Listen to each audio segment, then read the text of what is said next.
اس کو بھی بغیر وجہ کے تکلیف دینے کی اجازت نہیں ہے، تو پھر اس بندے سے اللہ کتنا ناراض ہوتا ہوگا جو حضور کے امتیوں کو تکلیف پہنچاتا ہے، جو بغیر وجہ کے لوگوں کو ڈراتا ہے اور تکلیف پہنچاتا ہے، انہیں اذیت دیتا ہے۔ حضور علیہ السلام جو میں نے آپ کو حدیث سنائی ہے، اگر آپ عشق والے انداز میں سے غور کریں نا اس کے اوپر، تو دیکھیں نبی پاک ہم سے کتنا پیار کرتے ہیں۔ حضور علیہ السلام نے ہمیں کتنی عزت عطا فرمائی، فرمایا میرے مسلمان کو میرے کسی امتی کو تکلیف نہ دینا، تم اسے تکلیف دیتے ہو تو پر ہوتی تکلیف مجھے ہے۔ یہ انداز، یہ الفاظ حضور کے بتاتے ہیں کہ حضور چاہتے ہیں کہ ہم ایک دوسرے کا ادب کریں۔ حضور یہ چاہتے ہیں کہ ہم ایک دوسرے کا ادب کریں، ایک دوسرے کے ساتھ پیار محبت والے انداز میں رہیں، تکلیف اور اذیت دینے والے انداز میں نہ رہیں، وگرنہ پھر حضور نے بتایا ہے کہ کیا انداز ہونا ہے۔ اور حضرت ابو حازم رحمۃ اللہ علیہ، ایک اور مسئلہ یہ ہے، بس اوقات ایسا ہوتا ہے کہ ہمارا اپنے گھر والوں کے ساتھ کیا انداز ہے۔ گھر والوں کے ساتھ انداز یہ ہے کہ جب گھر جانا ہے تو پھر سارے ڈر جائیں۔ اب تو اس انداز کو بتکلف اپنایا جاتا ہے کہ میرا ذرا گھر میں روب ہونا چاہیے، میرا ذرا گھر میں دبدبا ہونا چاہیے، بچے کھیل رہے ہو ابا جی آ جائیں تو وہ ڈر جائیں، وہ آگے پیچھے ہو جائیں، وہ ذرا سائڈ پہ ہو جائیں۔ سنیں حدیث نبی پاک صلی اللہ تعالی علیہ وآلہ وسلم نے ارشاد فرمایا، سب سے بڑا بد اخلاق، سب سے بڑا بد اخلاق وہ ہے کہ جب وہ اپنے گھر میں جائے تو اس کے گھر والے خوشی سے ایک دوسرے کے ساتھ ہنس کے باتیں کر رہے ہوں، پر جب وہ جائے تو سارے بھاگ جائیں۔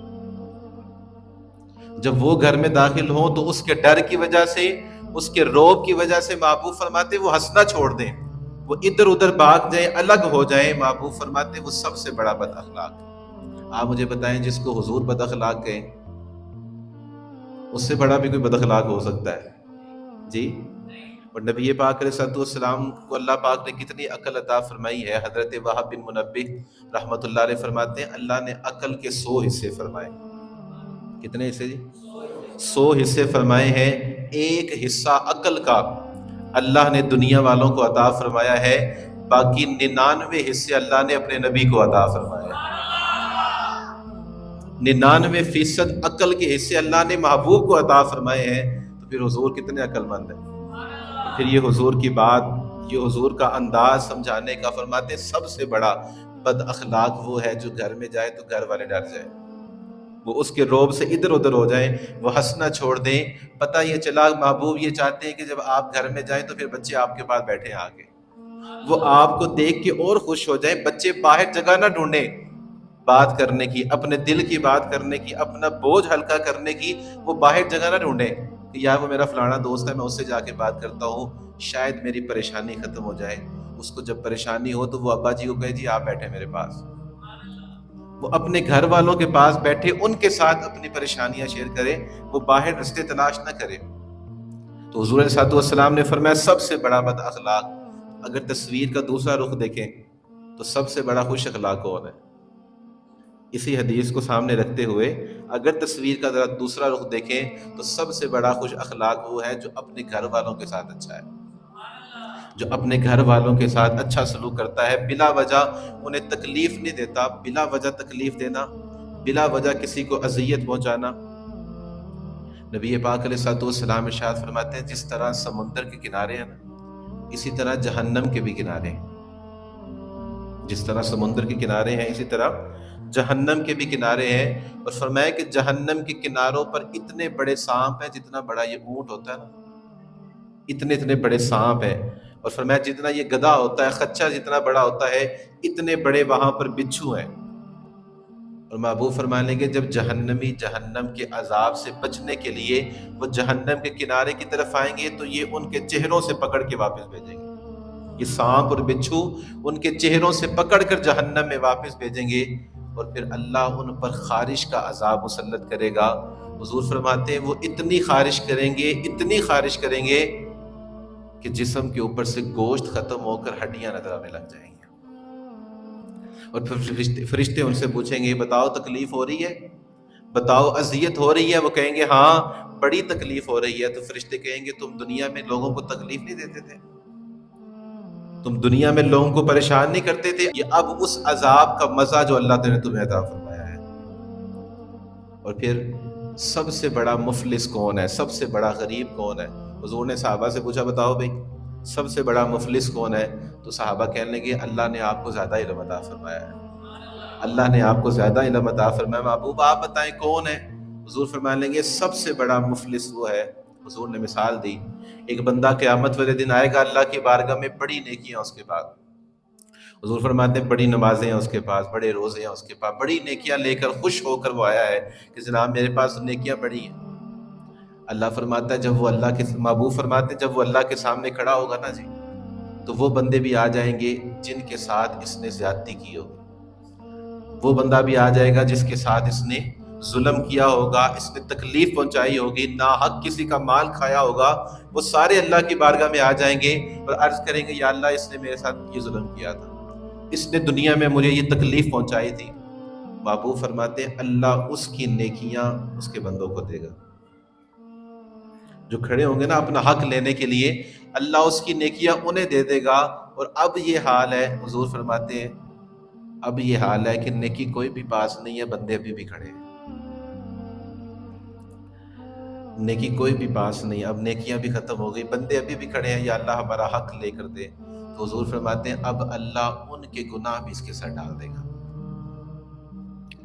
اللہ ان کے گناہ بھی اس کے سر میں ڈال دے گا۔ وہ بندہ جو اتنی نیکیاں لے کر آیا تھا، فرمایا وہ اتنے گناہ لے کے اللہ اس کو جہنم میں پھینک دے گا، فرمایا یہ سب سے بڑا مفلس ہے۔ آپ اور میں یہ غور کریں قیامت والے دن اگر یہ واقعہ ہمارے ساتھ ہو جائے، میرے ساتھ یہ واقعہ ہو جائے، آپ کے ساتھ یہ واقعہ ہو جائے، جتنی نیکیاں وہ لے جائیں جن کے ساتھ ظلم کیا ہے، جتنی نیکیاں ہیں وہ لے جائیں جن کو تکلیف پہنچائی ہے، جن کا ناحق مال کھایا ہے، وہ آ کر اللہ کی بارگاہ میں مطالبہ کر جائیں اور ان کے گناہ بھی ہمارے سر پہ پڑ جائیں، تو پھر بتائیں آپ کا اور میرا کیا بنے گا؟ اس لیے زندگی اس انداز سے گزاریں کہ کسی کے لیے تکلیف کا سبب نہ بنے، کسی کے لیے پریشانی کا سبب نہ بنے، کسی کو آپ اذیت نہ دیں۔ آپ کیا سمجھتے ہیں جس کو آپ تکلیف دے رہے ہیں اس کا رب کوئی نہیں، اس کا کوئی سہارا نہیں ہے، بظاہر دنیا دار کوئی اس کے ساتھ نہیں ہے، وہ اکیلا ہے، آپ اس کو دبا رہے ہیں، آپ اس کو تکلیف دے رہے ہیں۔ اس نے اگر اللہ کی بارگاہ میں ہاتھ اٹھا دیے یا اللہ یہ تیرا بندہ مجھے بڑی تکلیف دے رہا ہے، تو یاد رکھیے گا ساری پاوریں ایک طرف ہیں اور میرے رب کا کمال ایک طرف ہے۔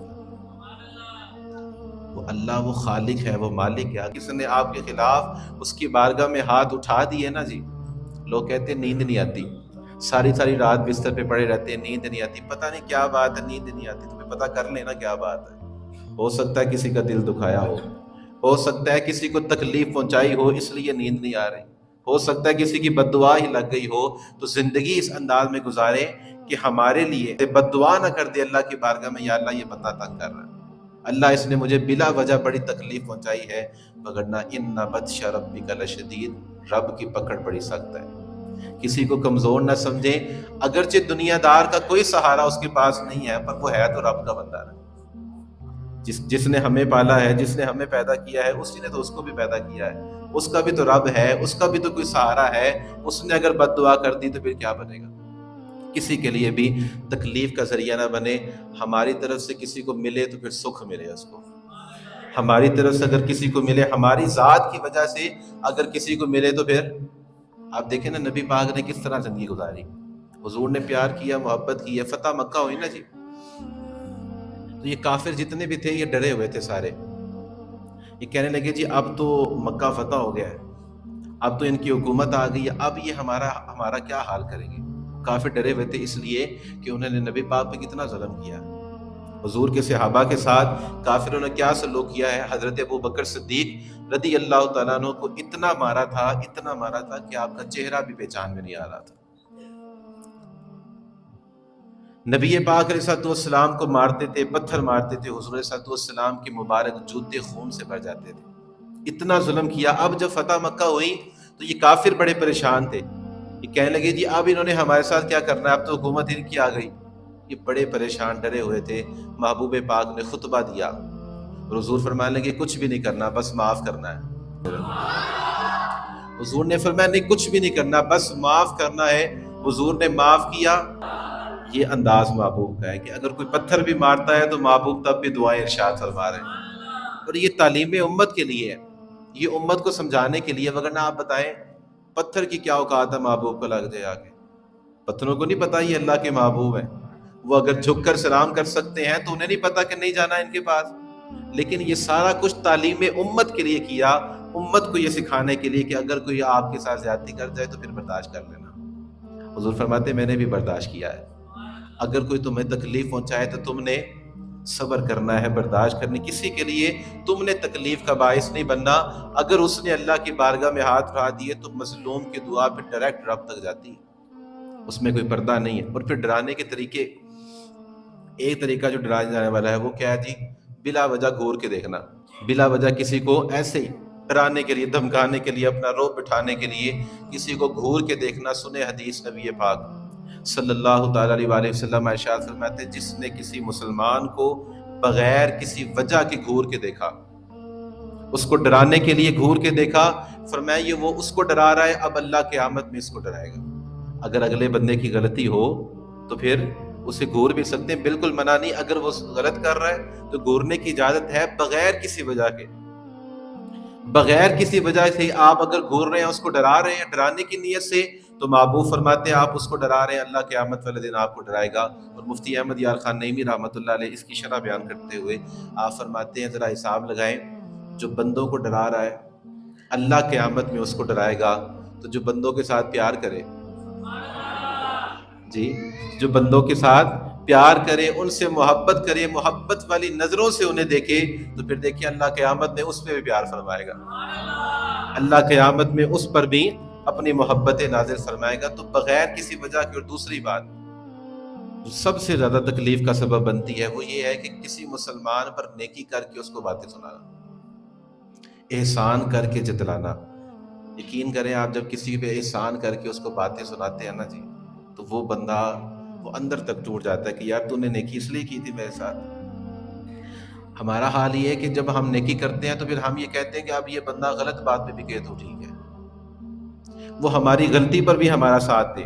جب ہم کسی کے ساتھ احسان کر دیتے ہیں تو پھر اب ہم یہ کہتے ہیں کہ یار یہ بندہ غلام ہی رہے میرا، یہ اب میرے آگے زبان نہ چلائے، میرے آگے کوئی بات نہ کرے. اگر وہ بات کر گیا پھر باتیں شروع. اگر اس نے کچھ کہہ دیا آپ کو، آپ کی غلط بات پہ روک دیا، ٹوک دیا، تو پھر کہتے ہیں کہ تیرے گھر تو مہینے کا راشن بھی نہیں تھا، وہ بھی میں نے ڈلوایا ہے. تیرے گھر مہینے کا راشن میں نے ڈلوایا تو مجھے باتیں سنا رہا ہے، مجھے زبان دکھا رہا ہے اپنی. جناب تیری تو بیٹی کی شادی تھی، تیرے پاس پیسے نہیں تھے، میں نے شادی کروائی تیری بیٹی کی.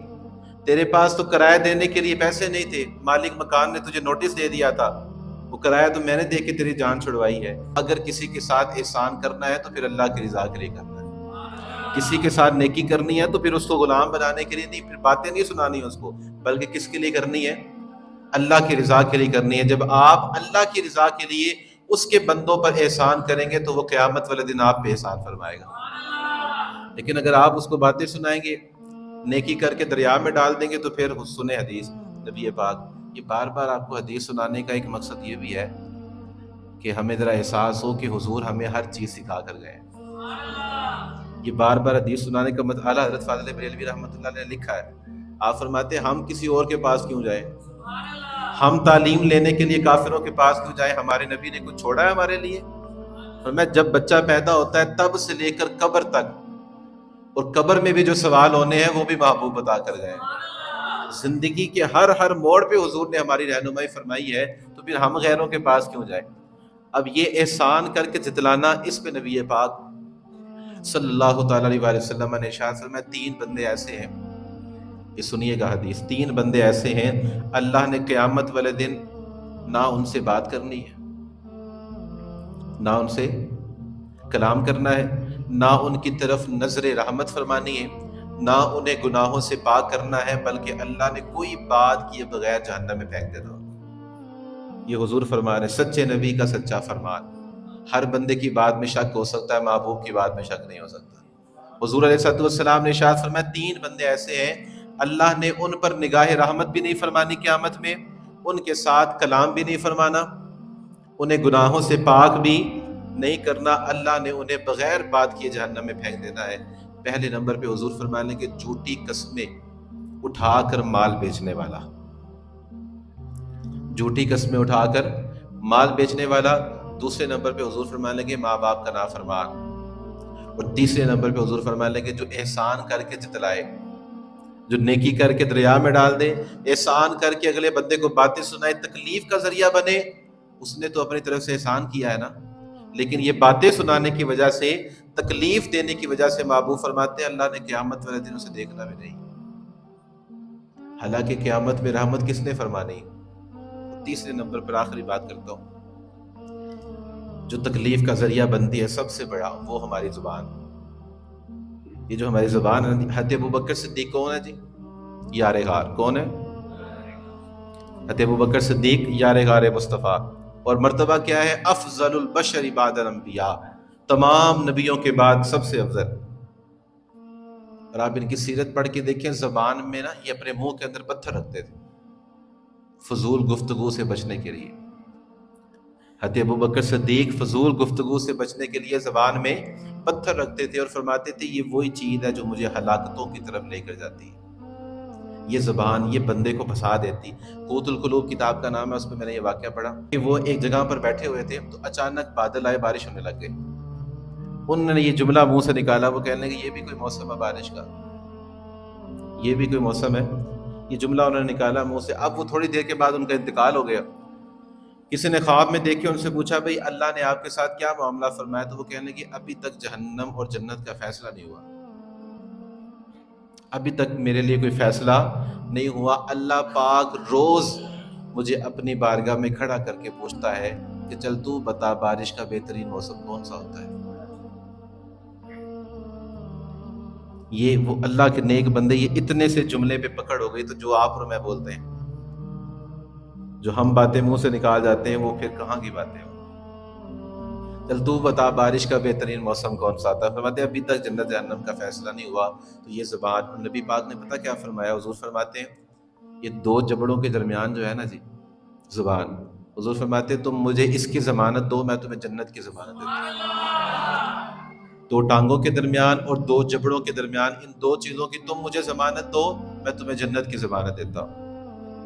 یعنی سب سے زیادہ گناہ بندے کے ان اعضاء سے ہوتے ہیں، تو اپنی زبان کی بھی ہم نے حفاظت کرنی ہے۔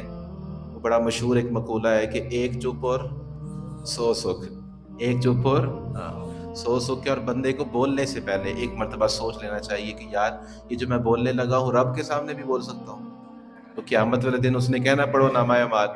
یہ جو گالیاں ہم نکالتے ہیں، یہ بے حیائی اور بے شرمی کی باتیں جو ہم اپنے منہ سے کرتے ہیں، بتائیں رب کے سامنے پڑھنی پڑ گئی تو پھر میں کہا کرتا ہوں کہ یہ جو معصوم فرشتے کرامن کاتبین، یہ جب ہماری وہ غلیظ باتیں لکھتے ہوں گے تو کتنی تکلیف میں ہوتے ہوں گے۔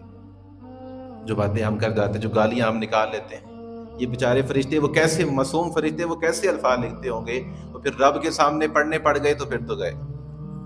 اس لیے بولنے سے پہلے بس ایک بار سوچ لیا کریں یار یہ جملہ رب کے سامنے بھی بول سکتا ہوں۔ اور ہمارے استاد صاحب فرمایا کرتے تھے کہ ایک دن نا اپنے ابا جی سے ٹائم لے لیں، انہوں نے کہا ابا جی آپ نے میرے ساتھ رہنا ہے، رجسٹر پکڑ لیں، جو بات میں کروں گا آپ نے بس لکھتے رہنا ہے، جو میں کہوں گا آپ نے لکھتے رہنا ہے۔ تو استاد جی کہتے ہیں مجھ سے قسم اٹھوا لیں اس دن آپ کوئی غلط بات نہیں کریں گے، اس لیے کہ آپ کو پتہ ہے کہ ابا جی ساتھ ساتھ لکھ رہے ہیں۔ تو کہتے ہیں جس دن احساس ہو گیا نا کہ یار یہ فرشتے لکھ رہے ہیں، اللہ کی بارگاہ میں پڑھنا پڑے گا، تو اس دن پھر ہماری زبان بھی قابو میں آ جائے گی۔ تو اپنی زبانوں کی بھی انشاءاللہ ہم نے حفاظت کرنی ہے۔